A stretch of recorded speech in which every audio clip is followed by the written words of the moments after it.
Hey, everybody, welcome to the Blendr Report, where news meets rational thinking. I'm your host, Jonathan Harvey, and this is your co host, Liam DeBoer. And today we have a guest. Doomberg is on the show today, an independent, reader supported publication known for its sharp, entertaining takes on energy, finance, and geopolitics. Founded by a small team of entrepreneurs with deep roots in heavy industry, private equity, and the hard sciences, Doomberg was born out of a simple idea that amid trillions in taxpayer spending and endless government mandates, a practical voice was missing in the energy debate. Free from corporate influence and driven purely by principle and experience, they've since become the most widely read finance newsletter on Substack. Doomberg, thanks for joining us today. Yeah, great to be with you guys. Looking forward to it. So I thought we would just start off by kind of getting into a macro discussion about what we've seen over the last few months, especially since Trump has taken office, with all of the talk about, 51st state, and then you're also seeing the trade tensions between them, the tariffs. How do you see this shaking out long term? It's a tough question because Trump is such an erratic figure. We like to say he is everything his critics and his supporters say he is. That's really well put. Yeah, I've been trying to find a way to say that's perfect. Thank you. Yeah, and lots of things about Trump's policies we support, especially on the energy side of the ledger. Not exactly supportive of some of his tactics and the way he uses social media sometimes. I think it's a bit uncouth, to use an old word, but also it can be a bit risky. When you're posting on Truth Social about, retesting nuclear weapons and stuff, it's just not doesn't make me sleep well at night sometimes. He's in a bit of a rut right now, for being totally honest, and so much depends on Trump, which is why I led with the erratic stuff. Just this morning, the New York Times was out with breaking news. Jeff Epstein mentioning Trump in emails that make the president look pretty bad, and you could see months and months of congressional hearing and Russiagate all over again. Not that the two are the same scandal at all, but and then on top of that, the biggest risk, and I think the most important one for your audience, is this Supreme Court case where it looks like Trump's lawyers took a thumping. And if his tariffs are deemed illegal, that throws everything into a big, giant mess. And we wrote about this a couple of days ago. And so, everything depends on Trump. Does he survive the swirling scandals around him? Do his tariffs survive court scrutiny?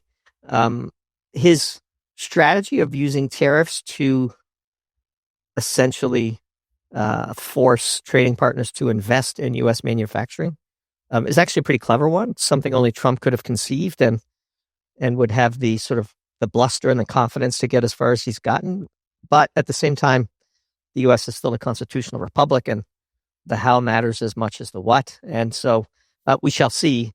But one of the things we struggle with is we're on a 4-day editorial cycle. We have to research, write, edit, publish, promote, and defend a piece every 4 days. And Trump's pivots are often on a much shorter cycle, and it can be challenging to cover them. So for sure. And so, when it comes to, say, we've heard Carney talk about diversifying trade partners, less reliance on America.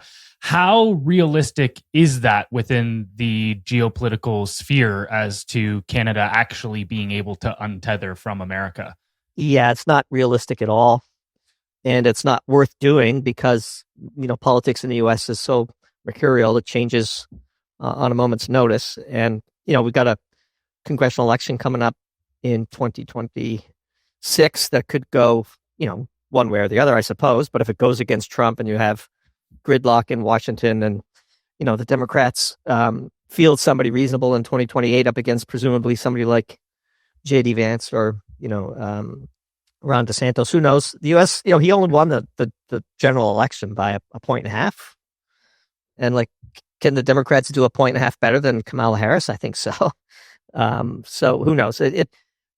The tactics Trump is using with Canada, I'd say, are suboptimal for both countries.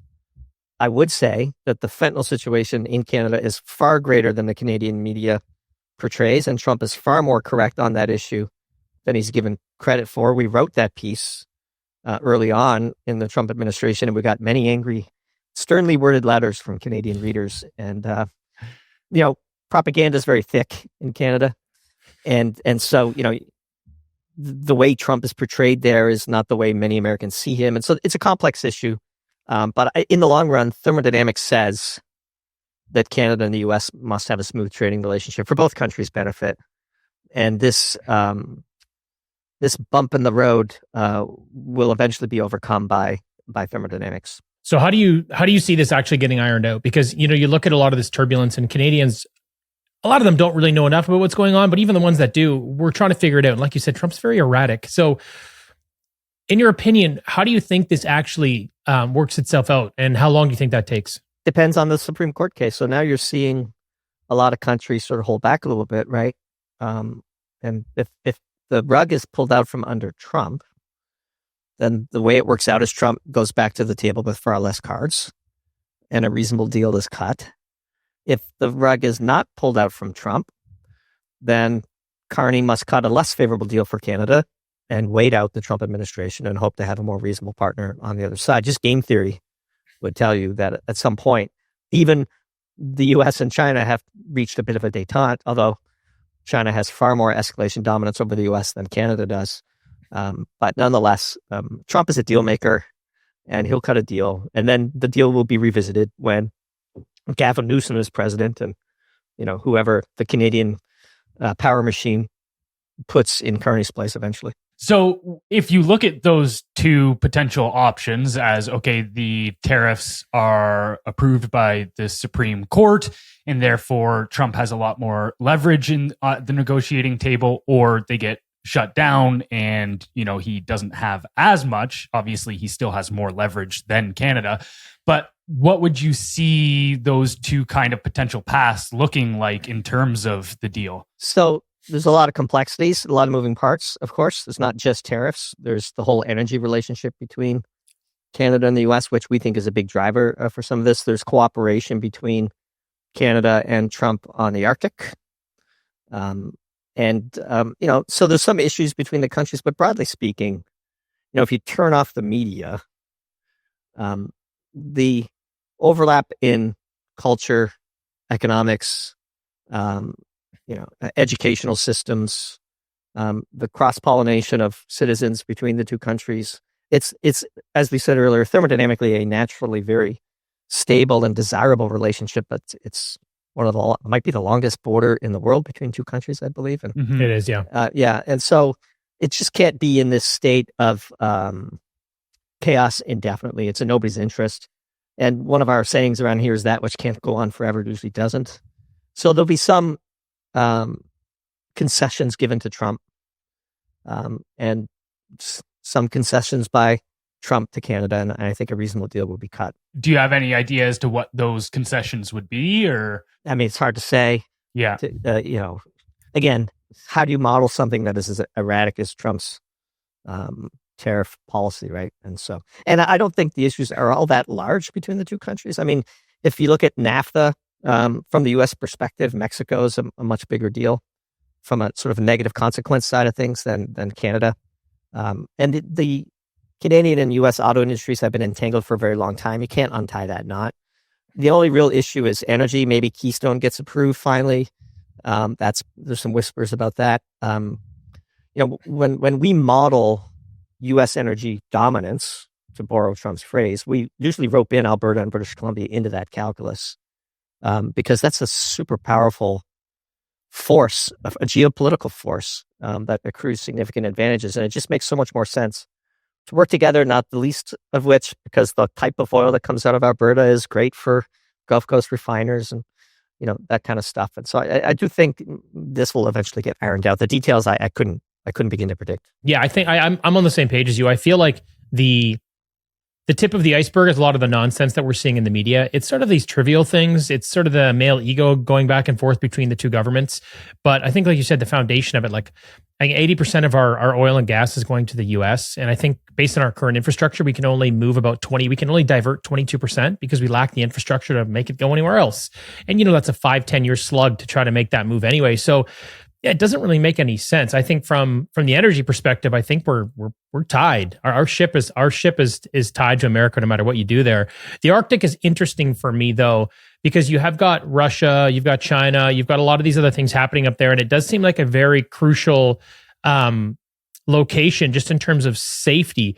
How do you see that playing in over the next few years because of sort of the geopolitical tensions with the East and the West? Like, for me, it seems incredibly crucial, but I don't know. What are your thoughts? Yeah, we did a whole Doom Zoom presentation, we call it. We have a premium tier for our biggest fans, and we did a whole Doom Zoom presentation on the Arctic recently.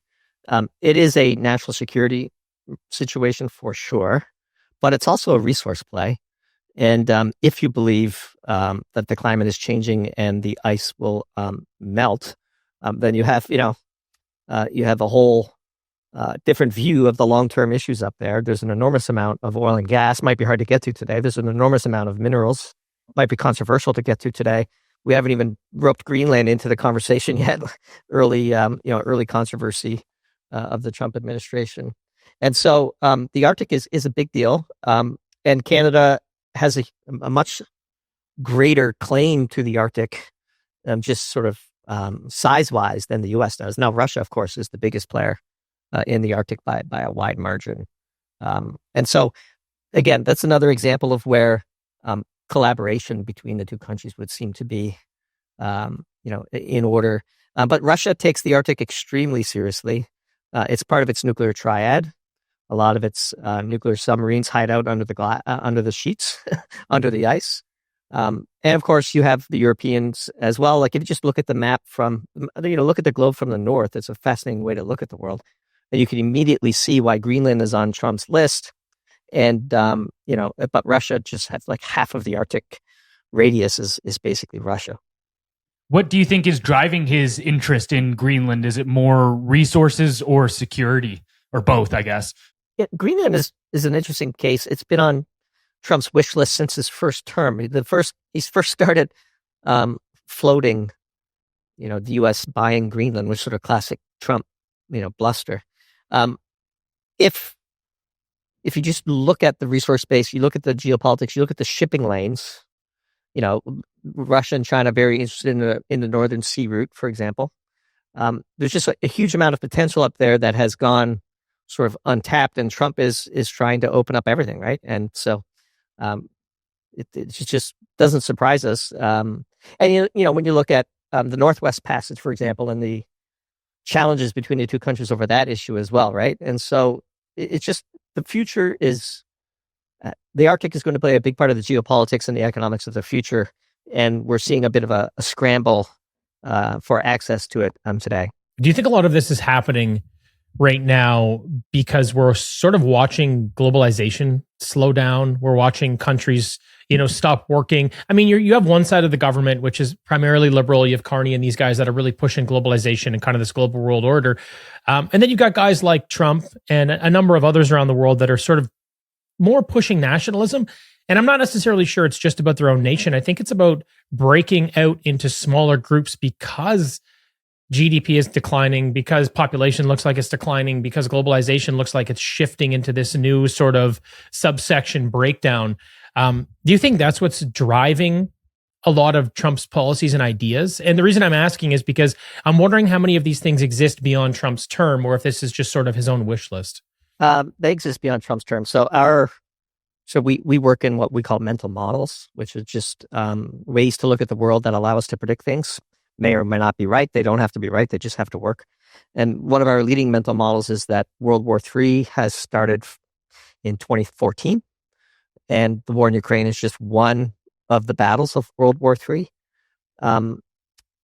You can trace the war in Ukraine back to, all the way back to basically the great financial crisis. And so there's a war between the Western-based U.S. dollar banking financial system, G7 countries, and the BRICS countries, and Russia, China, India, and Brazil in particular, and other countries who are joining them. And, the war in Ukraine makes sense in that context. The sanctions against Russia, the sanctions against China, the tariffs against Brazil and India. Why is he selecting those two countries in particular? And our view is that there's two tracks to this war. There's the hot war, predominantly in Ukraine today, but also in the Middle East. And then there's the economic war, which China just won a major battle in, much to the surprise of many, but not to the surprise of Doomberg readers, because we predicted as much a few months earlier. And when it comes to how you're talking about your prediction there as essentially America overplaying their hand. If I'm correct, in past interviews I was listened to, is that Trump essentially thought he had more cards than he really did. And then when you see China respond with their crackdown on rare minerals and critical minerals, is that kind of what you're pointing to there? And how do you see that dynamic playing out? So one of the things about Trump is that he always assumes he has escalation dominance in every negotiation. And with China, he does not. We wrote a piece called Escalation Dominance a few months ago, laying out that case. We started down this journey 2 years ago and changed now in a piece we wrote called Geopolitical Warfare, where we showed how China was willing to debase its environment in order to get monopoly positions in critical minerals. And they weren't doing this for the economics of it. They were doing it for the geopolitics of it, and they just played that card. Trump has escalation dominance over all countries in which major U.S. bases exist. That's sort of a simple mental model, which is why you see Japan and South Korea and Europe coming to terms rather quickly in favorable terms for Trump. And so Trump assumed he had escalation dominance with China, and he just simply didn't, as he found out twice now the hard way. And the end result of all of this World War III outcome, or by the way, just coincidentally, our next Doom Zoom is on World War III. The subtitle is How We Got Here and Where We're Going. The net result is what we're calling the Great Bifurcation. You're going to see the U.S. dollar system continue to trade with itself. And the BRICS countries are building an entire ecosystem outside of the U.S. dollar system, which will free them up from punitive sanctions. And the war in Ukraine has only escalated that. The sanctions war has been thoroughly defeated by Russia. The military campaign, the wars of attrition tend to end suddenly. We might be close to that here soon. And then China just is really the first country to have stood up to the U.S. and Donald Trump in an economic war and won a battle. I mean, happy to go into the details of why we think that. Again, these are not views that the legacy media is necessarily presenting to the general public, but this is our view of the world, and it seems to work. Yeah, I'd actually like to hear a little more on the economic sort of warfare between China and America and how China's got the upper hand, because like you said, you don't see it in the mainstream media. And I think there's a big gap in actually connecting these dots. Yeah. So what has China done? In a couple of dozen critical supply chains, here's what it does. When it has a glaring weakness, it finds the earliest part of the supply chain that it could dominate by brute force, finance, environmental degradation, and then it tries to monopolize that position. So in rare earths, it's not just the mining of those metals, it's also the processing of them to pure metal, and China dominates that step. That's the dirtiest step. That's the hardest step. That's the hardest to replicate. The U.S. used to do all these things, and China just undercut Western companies. Wall Street rewarded executives who outsourced to China. And one of the things that the free market is very, very bad at is pricing national security. This is how Lockheed and Boeing and Northrop Grumman have outsourced critical parts of their weapon supply chain to China. And to think that we can go to war, to think that the U.S. can go to war with its main weapons provider is nonsense, economic or military. And so what happened? Let's mark out the series of events of the last little scuffle, and you tell me who won. So China stopped buying U.S. soybeans, somewhat mysteriously, much to the annoyance of a strong aspect of Trump's base. So then the U.S. implemented the 50% rule. In other words, if you're a company who's owned by a Chinese company already on the entity list, the sanctions list, and at least 50% of your shares are owned by one or more of those companies, you too are now on the sanctions list, and that radically and wildly expanded the list of sanctions companies. Okay. And then the Chinese responded by limiting rare earth exports, right?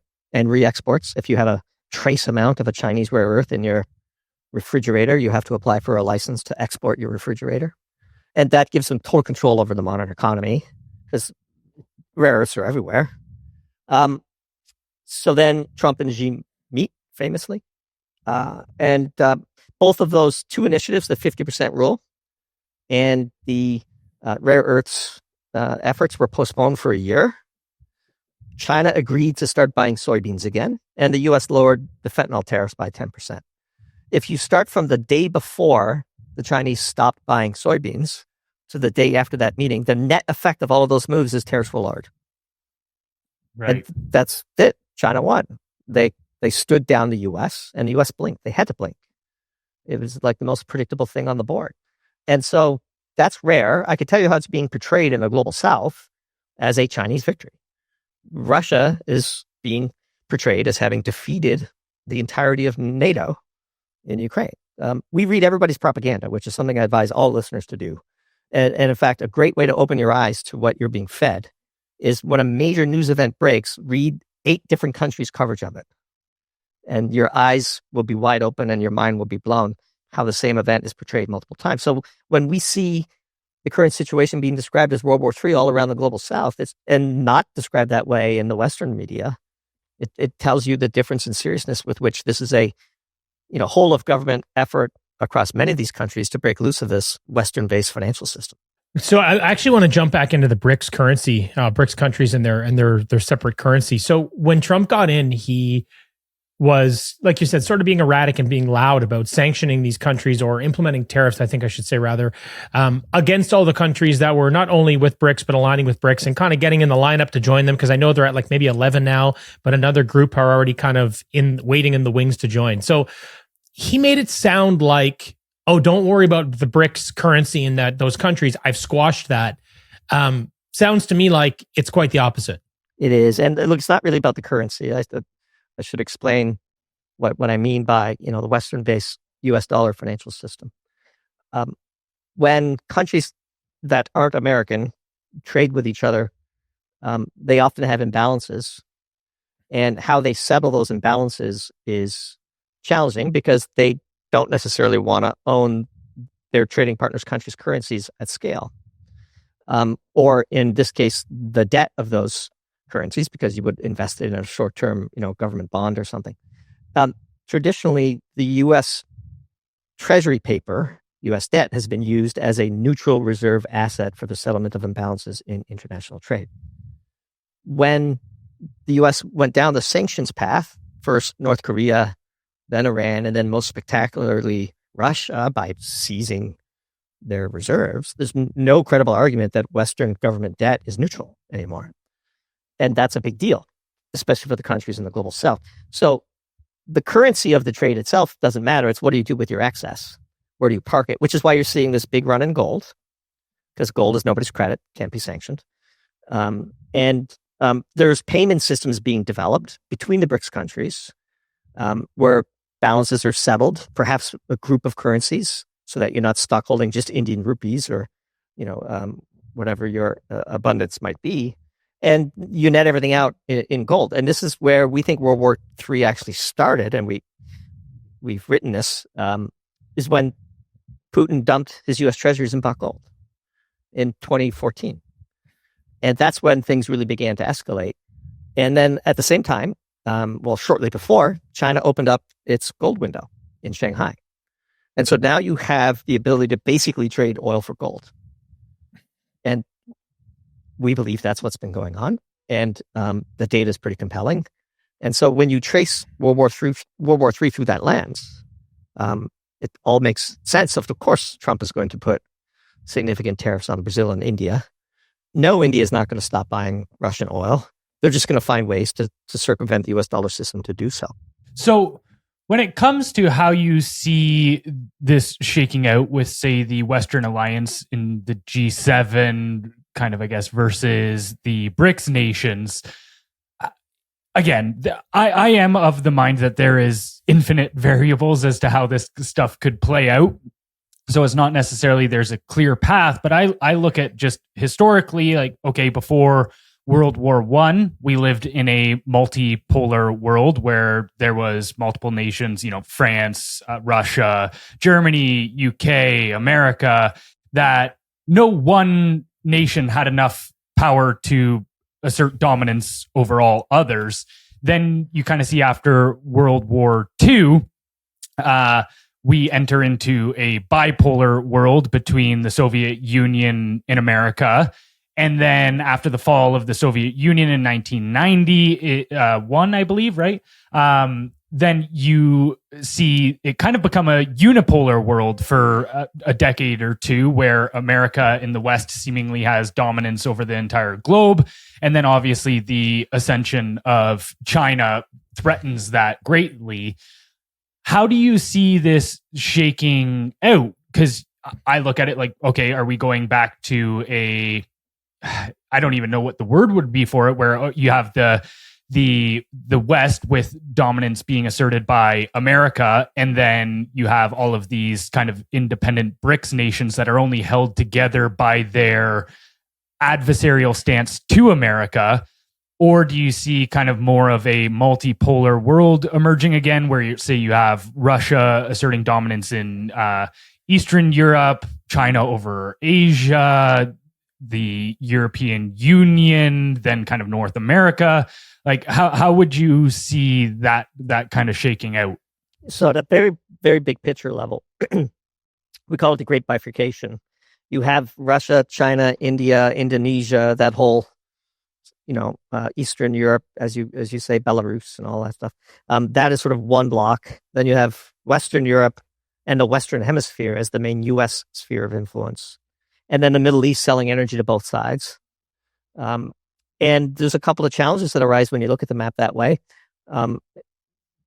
Two in the Chinese sphere are South Korea and Japan, who are kind of far away and much closer to China and right there. And we've kind of had a long shot prediction that we might see a reunification of the Koreas. The physics make a lot of sense. Japan and Russia, now there's talk about them signing a peace deal finally, a peace treaty. So that's sort of two countries out of place where we might see significant change.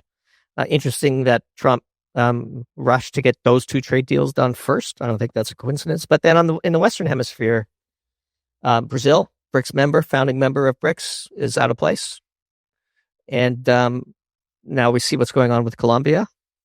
And so there's points of friction, but obviously Venezuela, we on Trump's inauguration day, we wrote a piece called Misreading the Room, where the subtitle was, if Greenpeace was the appetizer, might Venezuela be the main course? And here we are, the Gerald Ford just pulling into the Caribbean. I don't think they're going there for a naval parade.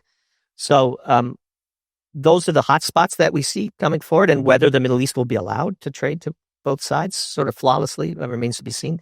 The energy explains most of what we're seeing, and one of the great mysteries of our time is how so few geopolitical analysts even consider energy. It's a great story, not to get off track, but this morning in Financial Times, there's a whole long, multi-thousand-word essay about Germany and whether it can pull itself out of the brink, and the word energy doesn't even appear in it. Like, Germany's disastrous energy policy caused all of this, and that's how you fix it. Argentina needed a bailout because of Vaca Muerta. There's great oil and gas resources in Colombia. Brazil produces 4 million barrels a day. The world's largest hydrocarbon resources sit in Venezuela. Of course, the Western Hemisphere, in a sphere of influence world, multipolar world, is going to be very high on the interests of U.S. The U.S. deep state planners. I don't want to go too deep into this, but as you were sort of talking to the bifurcation plan, I think you do have to consider Israel in the Middle East. What do you think is going to happen? I'm of the opinion, I get that they're a stronghold for the West and there's a lot of control that comes out of there. But if I'm looking at it objectively, based on what you were saying with Japan and Korea and then Brazil and how they might be split up, or you might see the shift in their who's an adversary and who's an ally. What do you think happens with Israel? Israel's an interesting topic. We wrote a bit about Israel. Anytime you write about Israel or talk about Israel, you generate an enormous amount of let's say, passionate responses. There you go. And so we wrote a piece last October called October Surprise. Don't mind me, I have a photographic memory for the pieces that we've written. It's like choosing which of your children you like best, right?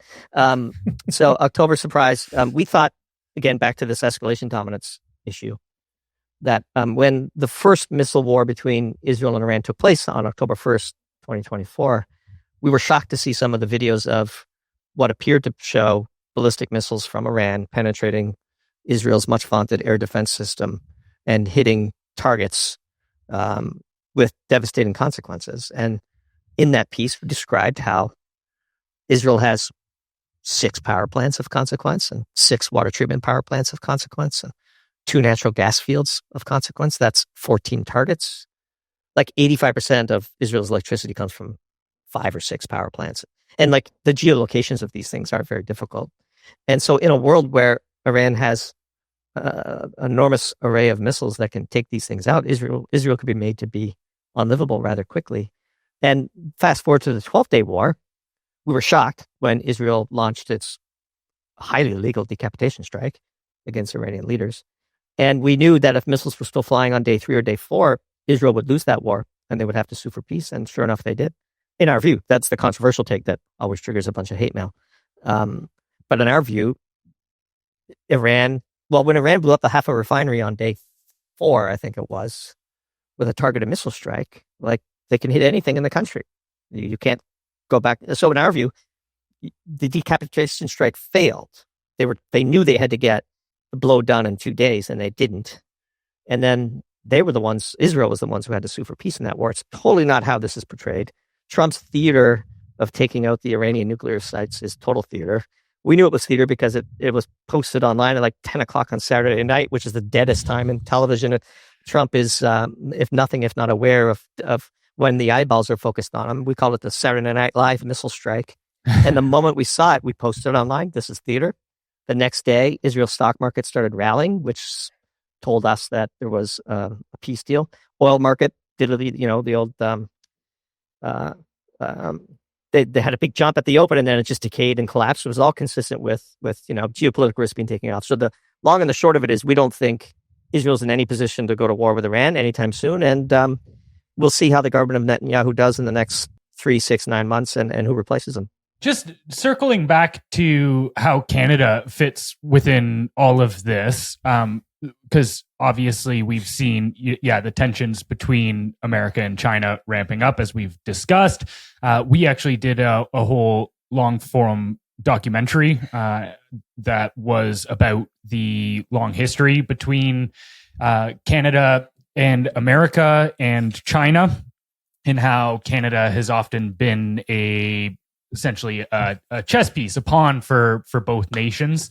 And we've historically seen that our ruling class is more aligned with China than they are America. This all started kind of back with Pierre Trudeau when he made his stance clear. It's kind of funny how these things shake out on the geopolitical stage, but they do kind of show alliances where, in I think it was the 1972 Olympics, Canada barred Taiwan from competing under the name of China because this was before the Chinese Communist Party and mainland China was recognized as the People's Republic of China. And they, Canada took this hard stance against America. That was a splitting of foreign policy. We've also seen very recently them also split from American foreign policy on recognizing the Palestinian state, which is obviously a wedge piece between America and Canada on that front. How do you see Canada's resources coming into play? Because, okay, if China's main point of leverage at the table is critical minerals, do you see Canada becoming a more important player in that sphere? Or how do you see kind of Canada's resource structure being able to be used within this whole, chess match between America and China? Look, Canada is the richest country in the world per capita. When you just look at the enormous resource base, both resource and reserve base that have been identified, and there's no scenario where Canada and the U.S. meaningfully break from each other. It's just unsustainable. They have to come back together. I would also say that you can't analyze Canada without analyzing Britain. And the British, as we wrote in a piece this morning, are heading into a pretty serious choppy waters. And that if, say, the British pound collapses and there's a bond crisis and, there's political revolution in Britain, that only drives Canada even closer to the U.S. in the long run. What you read in the papers, what you see on CBC, what you see on CTV, this is not reality. It's not what's actually going on. The two countries have so much to benefit from collaborating together. Look, you'll see edge cases and issues where Canada stakes its independence and takes positions against the U.S. A lot of this is posturing. I'm acutely aware of the need to create a Canadian culture and a mindset of independence as a mirror against U.S. cultural dominance. I'm totally aware of that, but that's mostly theater in our view. Okay, so you're doing a big piece on the World War III, so I don't want to take too much from that. But when you look at how Canada's positioned between the United States and China specifically, China is deeply infiltrated in Canada in every way, literally in every way. It doesn't matter if it's politics, crime, business, their ownership of corporations, of resources, et cetera.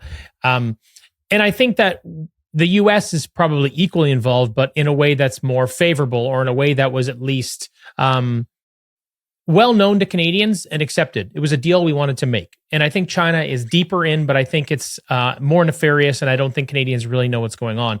So anyway, when you kind of, just for argument's sake, let's say that they're somewhat balanced in terms of how entrenched they are. So as this World War III continues, how do we separate the two? Because I don't see how Canada can be in this tug of war between those two nations, because they're kind of the primary factors on each side, right? So how do you see that shaking up for Canada? Do we shake loose from China, or do they just find a way to be more covert about their involvement? You have to shake loose from China in the long term. It's just so much more strategic to be closer to the U.S., to a friendly U.S. And I know that sounds crazy right now with Trump in office, but Trump won't be in office forever. For example, J.D. Vance strikes me as a far more rational person in this regard. China has infiltrated, especially Western Canada. There's a huge political scandal, of course, being covered up over this infiltration. Whenever the government says you're not allowed to tweet about it, you know that it's true. And what's been happening, with Chinese infiltration, especially with the fentanyl issue, again, to go back to one of Trump's legitimate complaints about the relationship between the U.S. and Canada. The Chinese see Canada as a resource play. And that's, it's, by the way, it's not like China and Canada haven't had their tensions, right? I mean, the CFO of Huawei was arrested in Canada. And I'm old enough to remember Xi Jinping lecturing Justin Trudeau in a most public way, a most incredibly public way. Yep. And so there's been arrests back and forth. There's huge tensions between Canada and India. So all of a sudden you have a U.S. ally going to war, basically, with a BRICS country. I mean, once you have this World War III framing, things make a lot of sense. And that's why I go back to a lot of the tensions between Canada and the U.S. are basically theater. In what universe is Canada going to side with China over the U.S.? It's just not going to happen. Yeah, to me, it seems that it's primarily driven by liberal alliances. I don't think the conservatives, I know the conservatives are compromised. I know everybody's compromised in some way, but it does seem like, Canada being under liberal rule for more than 10 years now, and their alliances with China. Trudeau, maybe because of his dad or ideology, I'm not really too sure. Carney, probably that as well, but also economics. So do you think that maybe a changing of the guard in Canada, us having a conservative government, would be crucial to sort of unplugging from China? No, I think Carney's actually pretty reasonable. Don't forget, you don't get to be head of the Bank of England, head of the Bank of Canada, chair of Brookfield Asset Management, which has $1 trillion under assets, getting a job at Goldman Sachs. I mean, Carney has a globalist delight resume, but he's also a pretty practical guy. I know he gets a lot of heat, and he's portrayed in various ways in Canada from the conservative side of the aisle. But Carney can strike that deal, and the deal will get done. It just will. It has to. Again, like when we look at a situation and we shield out all the propaganda and we say, what is the only and the best outcome, then you eventually have to get there. The rest is just a path function issue. And again, I don't think it's a coincidence that these tensions between China and Canada and China and India are, stand alone in the context of World War III, as we've described. Last thing I'll say, just to be very clear, the Liberal Party is utterly corrupt. The Liberal Party is utterly corruptible. The Chinese, they love to interact with corrupt leaders around the world. That's how they do business. China's corrupt, of course. The Liberal Party in particular, needs to be cleansed at some point. You can't have uniparty rule anywhere without degenerating into corruption. It's just like Texas is a Republican state and it's becoming more corrupt. California is a Democratic state. It's corrupt. You don't see as much corruption in the swing states in the U.S. Because governments change back and forth. It's not a good long-term bet to buy your politician, right? And so the Liberal Party rules Canada. and so of course corruption happens. Before we move on to the next topic, this episode is brought to you by The Tallow Truth. Would you ever eat your skincare? No? Then why put it on your skin, your body's biggest organ? Most skincare products are loaded with chemicals that absorb straight into your body. That hydrating cream might as well come with a hazard warning. Your skin needs real nourishment, not lab experiments. That's why I use F-Bomb from The Tallow Truth, made from grass-fed, grass-finished tallow. It's also hormone-free, antibiotic-free, steroid-free, GMO-free, and even vaccine-free. Nothing artificial, nothing toxic, just results. I've been using F-Bomb from The Tallow Truth for almost a year now, and honestly, I'm never going back. My skin feels hydrated, my fine lines are reducing, and I just look better. Plus, I'm already 40. This shit's not going to get any easier for me. But what makes The Tallow Truth even better is that they're a freedom-first brand that supports Blendr News and everything we stand for. They even offer a 30-day money-back guarantee, so you've got nothing to lose. So, go to thetallowtruth.com/Blendr and use code BLENDR, BLENDR, for 15% off. This includes 15% off already discounted bundles too, so you can save as much as 40%. That's thetallowtruth.com/Blendr, code BLENDR at checkout for 15% off.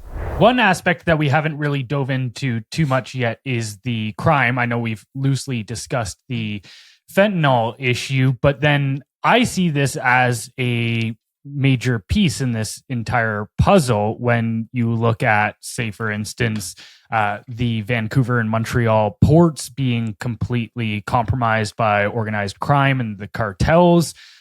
If you look at even like this is the most wild figure to me that nobody really talks about in Canada, is the amount of money laundering that is going on here. So even the government's own estimates, they range from $45 to $113 billion annually. But if you take the low end estimate of that, it's a top 20 industry in Canada, money laundering. If you take the high end estimate of 113 billion, it puts it on par. Actually, in the top 10, I think it would be the 10th placed industry, on par with like groceries and supermarkets. And we see this all happening through China is a major player in this money laundering scheme. Sam Cooper has done excellent work, a journalist, and his work actually ended up getting this whole scheme labeled the Vancouver model as to how international money laundering works. But another issue that I've heard you talk about is how embedded the cartels are with the energy industry.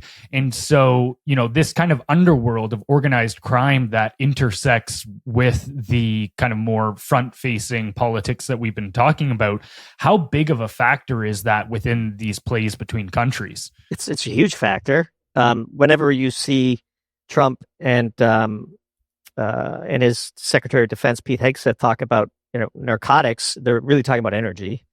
The Mexican cartels are all up in the oil and gas trade, huge disruptors. They're really just bleeding the country's resources dry. As you said, Chinese infiltration of Canadian ports. When Sam Cooper published that book, it was, canceled. It was tried. Facebook censored it, I believe. You were accused of being, racist for even mentioning the book. That's always a strong clue in our view that the book has touched a nerve. I have no doubt that the Chinese have corrupted much of the Liberal Party. And why wouldn't they? I mean, it's not like the British and the American intelligence agencies don't do similar things overseas. That this is the way the game is played, and China's pretty good at it. And that's how I've seen this, is that it seems like our ruling class, especially in Canada, but I mean, kind of even the more progressive politicians around the world, it seems like they've forgotten that this is the game, and they've allowed themselves to be utterly conquered in that sense, where if you don't understand that this is, I mean, I don't know if I fully buy into the Mersheimer idea that the world stage is just pure anarchy and kind of a zero-sum game. However, that seems much closer to the mark than, say, the progressive globalist worldview of like, we all work together. And so while we've been having this mentality of, let's just all hold hands and sing Kumbaya on a globalist plan, then you've got these other nations like China that are much more strategic and kind of use that to their advantage.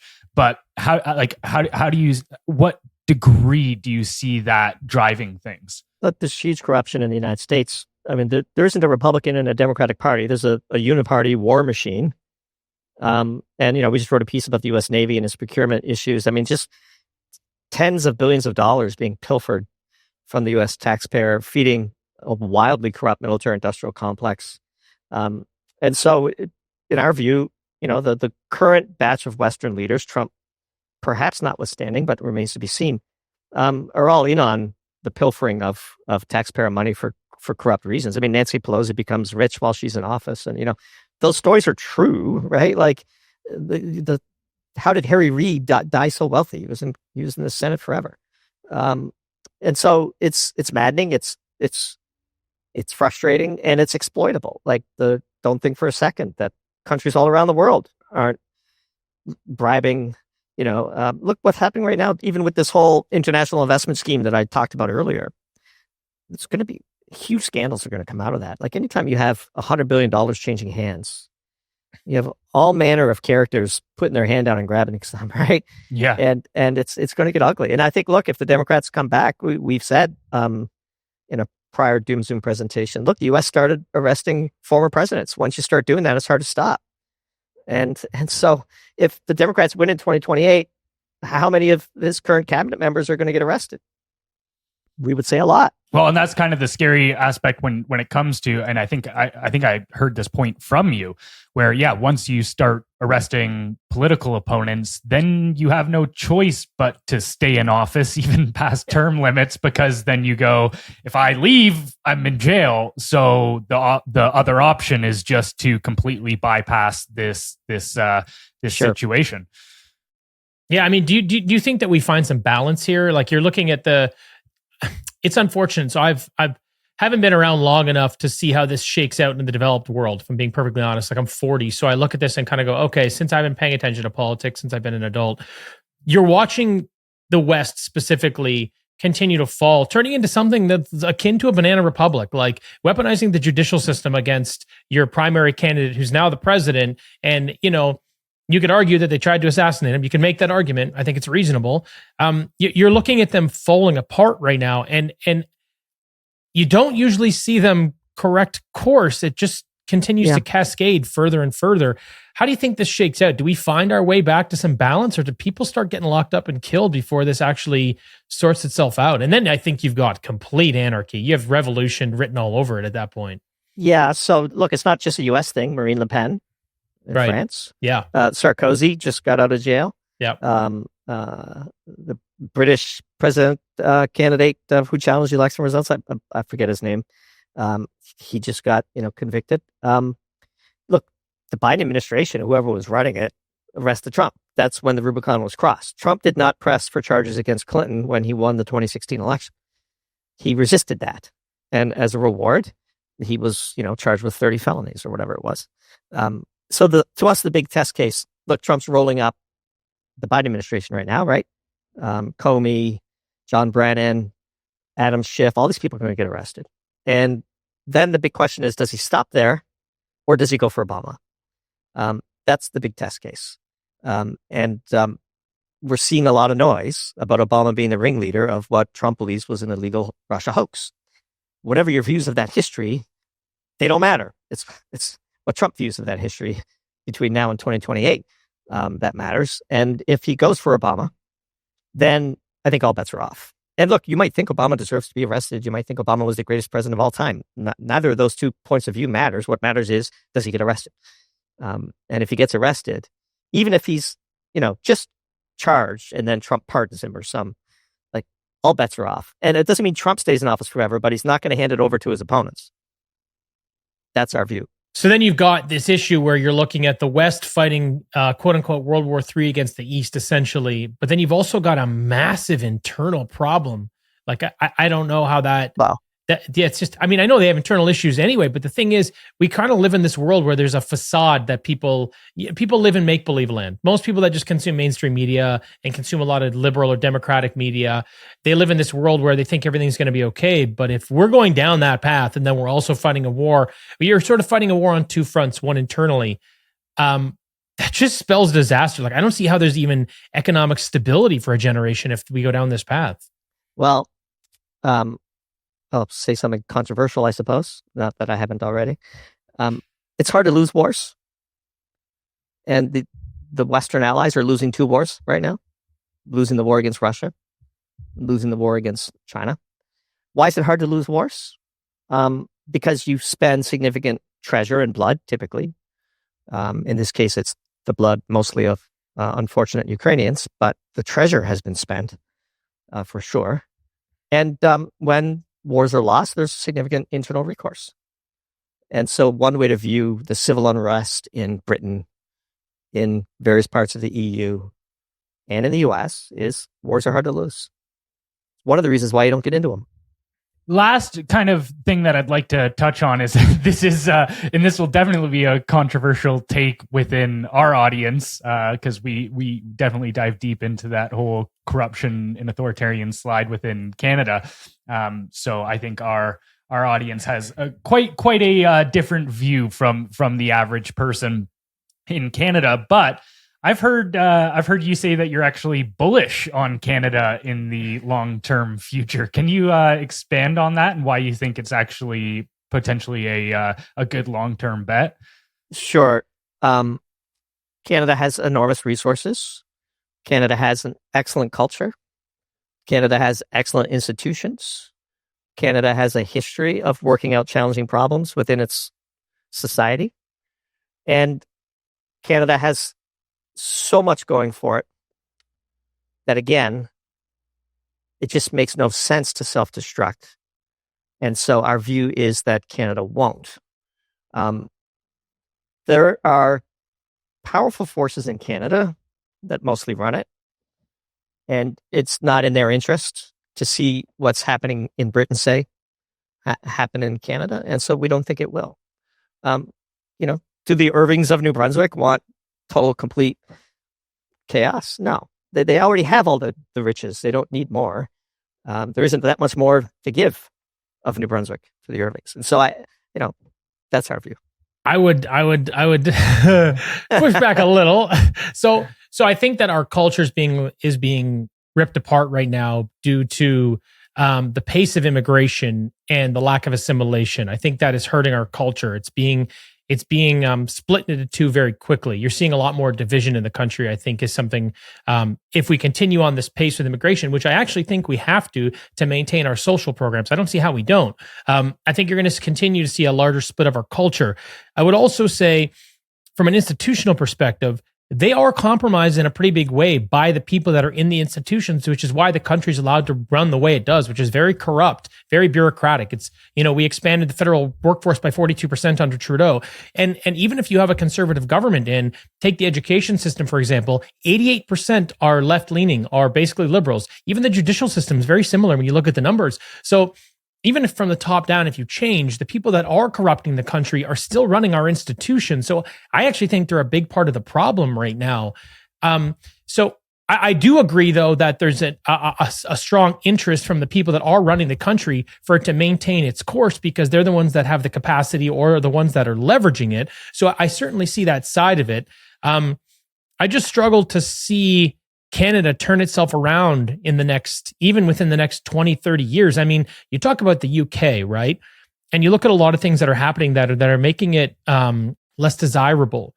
And we're passing similar legislation here. Bill C8, Bill C9, C18, C11, C36. These are all censorship bills. These are all bills that are making it a lot more like the UK. So, I mean, what are your thoughts on that? So the biggest difference between the two is Canada is an energy superpower, and the Britons have impaled themselves. But liberals are refusing to leverage our natural resources because they're tied to the green agenda. This is where we think Carney was put in power to handle this. So Our view, we wrote a piece called Alberta Clipper in December where we said, hey, this guy Carney's going to replace Trudeau, and he's going to be far more formidable against the Conservatives, who Polly Market had at 93% at the time.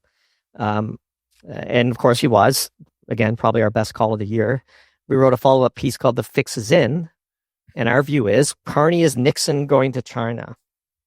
So only Carney can dismantle the green energy hysteria. It can't be done by a conservative. It can only be done by a liberal with all the best qualifications and a superb resume.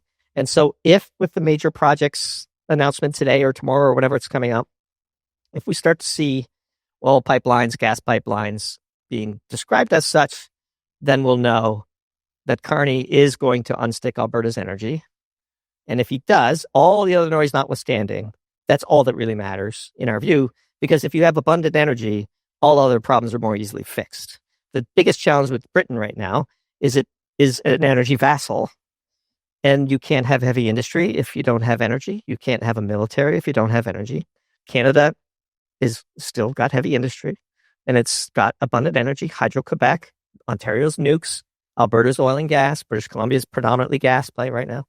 And so if Carney unsticks Alberta's energy and we begin to see this fading of the climate nonsense, then you'll know that there's a chance for Canada. Now, there's problems. All waves of immigration create assimilation issues. There's no different with Italians and Irish in New York. And my long-term view is that while the path function may be challenging, in the end, second, third, fourth generations assimilate.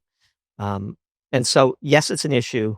Yes, the civil services, is liberal and one-sided and has policies that you and I and your audience would disagree with, but you have an ace in the hole in Alberta and British Columbia. Well, that's why Western separatism is such a threat.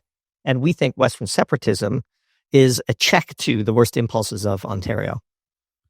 So when you're saying that Carney could be the one to pivot from the green energy, when you look at his history as to him being the architect of GFANZ, or you look at his book Values, which just talks about how, essentially at one point in that book, he made the argument that, we're going to have to break a few eggs to make this green energy omelet. And people are going to have to make sacrifices. So how can you be as an individual, so all in and to this point that you're saying, things are going to get tough for people, but we have to make this pivot. But then a couple years later, expect them to make that pivot. That's why away from it. That's why Orange Man Bad's role in this is so critical. The cover for the pivot is Trump's tariffs. Right. You see? And so only Nixon could have gone to China, because Nixon ran as a staunch anti-communist. And so throughout history, when major changes are needed, it's often the ones you least expected who are the most qualified to do it, because Nixon didn't have to worry about his anti-communism bona fides. And so he was able to go and open up China. So too with Carney and the green energy agenda. There was no person more pro-green energy in his various positions of power than Carney. And it is only him who can stare down the far left wing of the green energy crowd. And it could never have been the conservatives, because you'd have riots in the streets, right? And so that's our counterintuitive view. Look, if you read Doomberg, we take views that are wildly different than are currently presented. And if we're wrong, we're wrong. We have a good track record. But our current mental model on Carney is he's actually going to be the one who unsticks Alberta's energy.